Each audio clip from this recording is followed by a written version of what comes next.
Welcome back, everybody. This is the thejonnymar, and I am continuing with Final Fantasy III for the PSP. So in my last episode, we went to the Castle of Hein and took out Hein himself, who was the wizard that had taken over the people of Argus, enslaved the king of Argus, and basically was using the power of darkness to wreak havoc in this particular area. And so we beat him. We did some level grinding. We're now at level 24 for the next boss in the next area. And we also released the Elder Tree. And the Elder Tree said, "Thank you, but I'm gonna sleep now. And I'm not gonna allow, as you can see, anyone to come back into my forest." So they're just gonna shut the area off.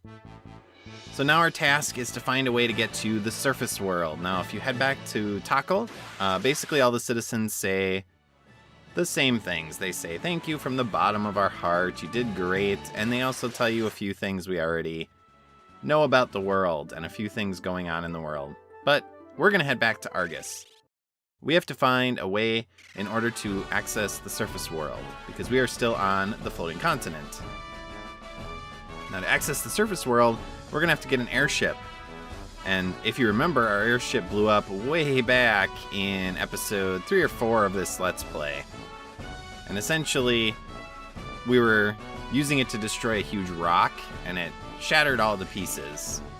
So now we have to find out a way to get a different airship. And we know that the King of Argus is actually, according to Sid, the person that creates airships or knows the most about airships.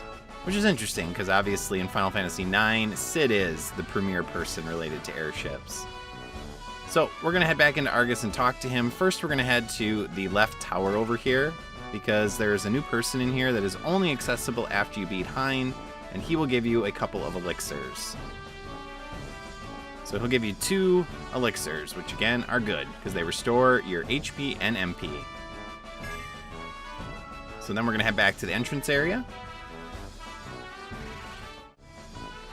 And then we're going to head upstairs to find the king.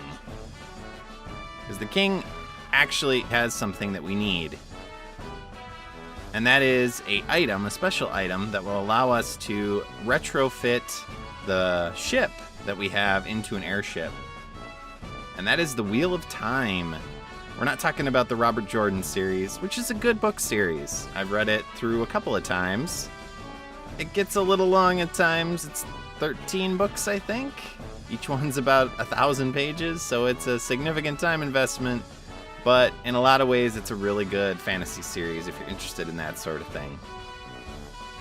But the soldiers here are essentially saying, you know, Hein, he used his powers of magic to take over the castle and brainwash the people into doing essentially what he wanted. So the Wheel of Time is necessary. We have to get that from the king and then take it to Sid, and then Sid will change the airship. Well, he won't change the airship. He'll change our normal ship into an airship. And yeah, you should be pretty worried about what you did when you were under his control.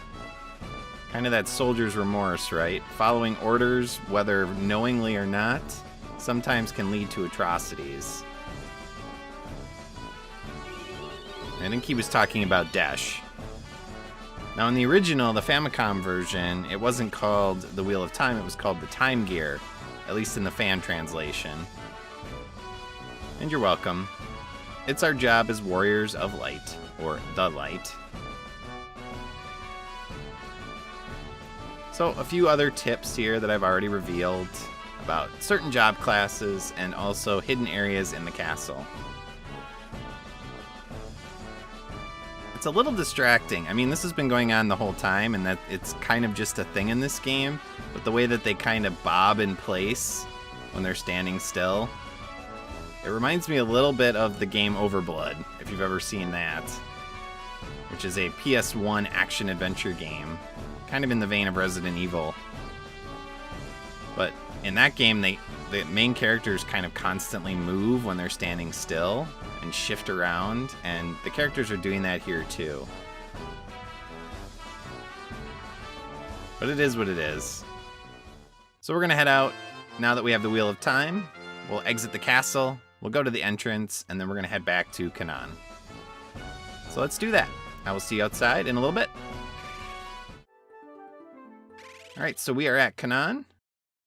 Not much to do in Canaan. There is one extra thing, well, two extra things I want to do while I'm here. The first is I want to get a letter. So there is a new letter for Ingus from Princess Sarah. So I'll put him into the lead spot and get that letter. The next side quest we're going to be accessing, since we've completed the Onion Knight quest previously, actually is related to Sarah. So there's a series of quests involving items of hers that once we get access to will allow us to get a medal that is common in the Final Fantasy games. And then we can turn that medal, and apparently we have to buy her a gift for some reason. Well, obviously Ingus cares for her, so that would make sense, I suppose. But that medal can be forged into the Ultima weapon. So we'll be doing that eventually, not for a little while. More astute viewers might have noticed that with my Black Mage, I'm actually missing one Black Magic spell, and that is the Poison spell. So just for the sake of filling in the spot in my magic inventory, I will buy the Poison spell. Now I'm also missing a level 4 spell, which again is Ice 3, and that is not available yet. It is available in the Famicom version at this point in the game, but we're not going to have access to it for a little bit longer. Specifically the next dungeon. You'll actually find it in a chest. So let's talk to Cid. Yes, we have met King Argus. Time to get to work. I'm going to turn that Enterprise into an airship for you. And that's all it took. Just like that, it is now an airship.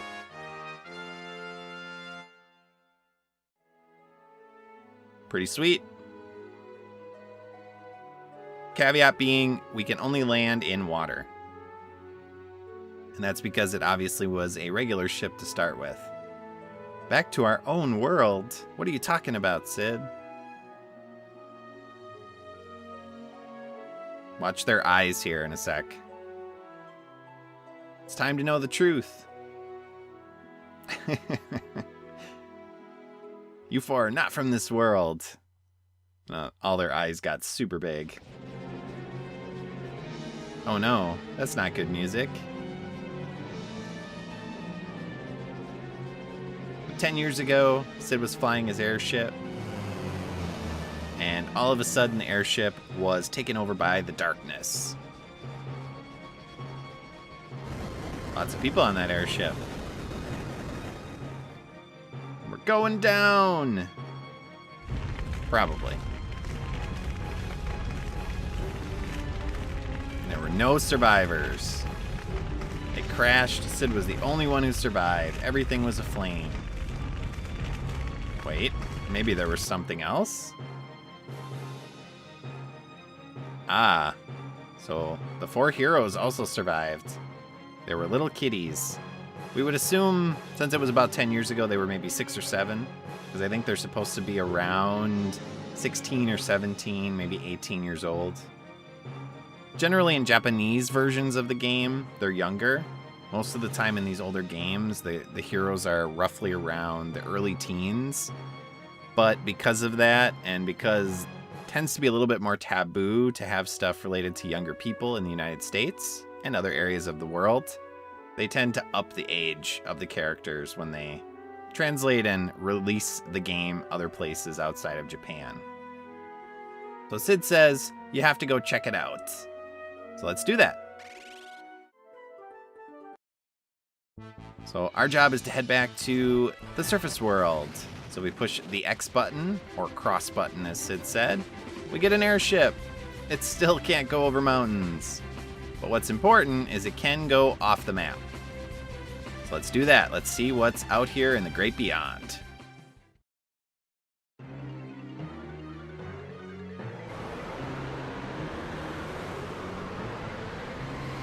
Oh no, it's still the darkness, I assume.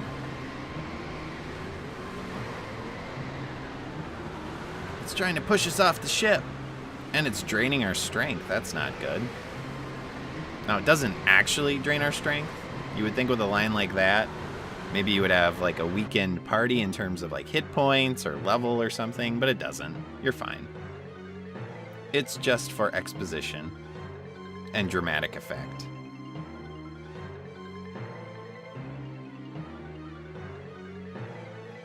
I mean, we're not there yet, Sid.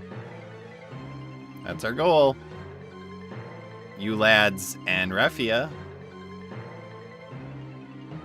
I wonder if that line is a bit of a carryover from the original, where they were all males. Or I guess someone like Sid might use lads as a gender-neutral term. Kind of like when people use guys to refer to both men and women, even though that's not really appropriate.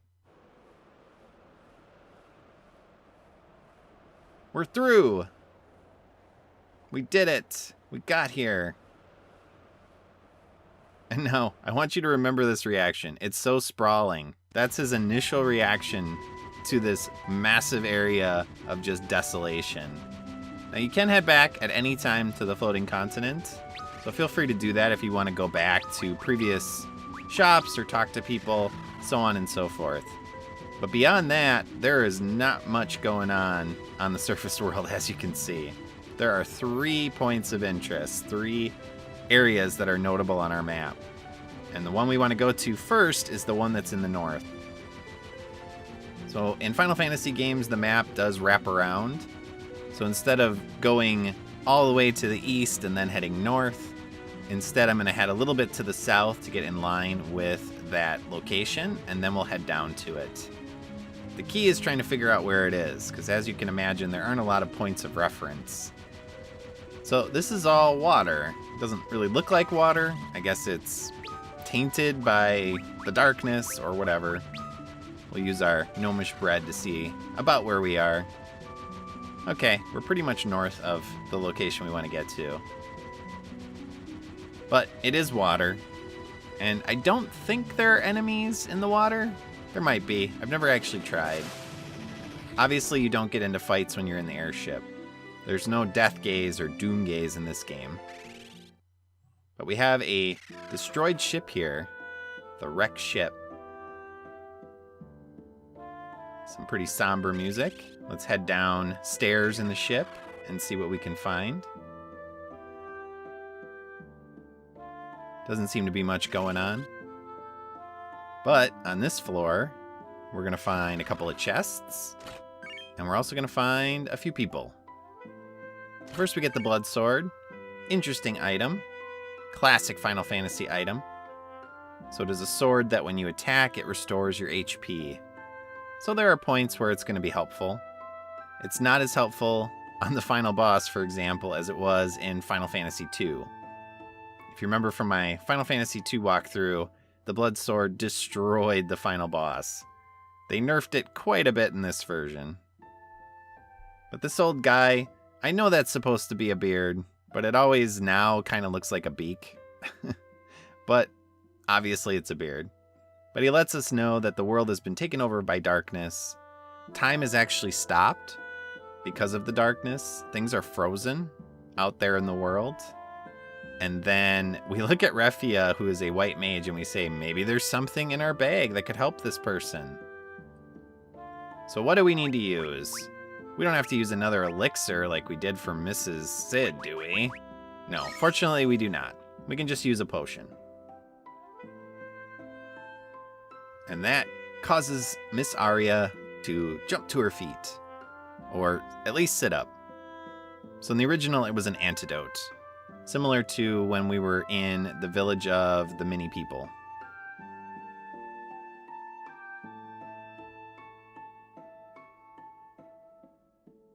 So Miss Aria says, hey, you are the warriors of light, I can tell.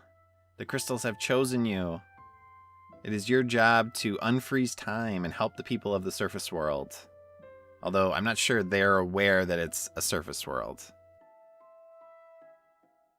So she's going to become our new companion.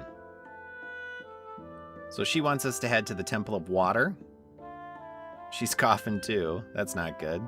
I mean, I guess she was in stasis for a while, so bodies tend to, in most of these games, fantasy or sci-fi, they don't do the greatest when they're in stasis for a long period of time, as you might imagine. But we have a new companion, Miss Aria. And yeah, I'm sure you're going to do a great job guarding this place, old guy. All right, let's head upstairs. And we're going to equip the blood sword instead of our freezing blade. You'll notice it does increase our attack by quite a bit, so that's good. But now we're going to head to the Temple of Water, because that is our next location. We have to get a shard of crystal that will then allow us to rekindle the water crystal.